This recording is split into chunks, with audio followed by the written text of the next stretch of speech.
ما هو الشيء الذي لا يعرفه الناس عن المقاومة المغربية على الحدود الجزائرية؟ دعنا ندخل عالما من الخطر والأمل.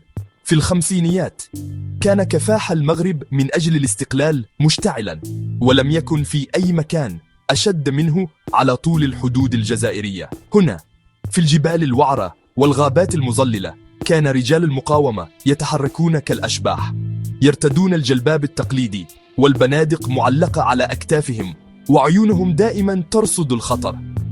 كل درب كان مغامرة، وكل همسة كانت شفرة سرية. لقد تنقلوا في دروب خفية، مهربين الرسائل والإمدادات عبر تضاريس، حيث كل صخرة يمكن أن تخبئ صديقا أو عدوا، والقمر يشهد عليهم. خاطروا بكل شيء من أجل الحرية والوحدة وأمل أمة تولد من جديد. شجاعتهم تتردد أصداؤها في تاريخ المغرب، تذكير بأن أحيانا أجرى الرحلات التحدث في صمت.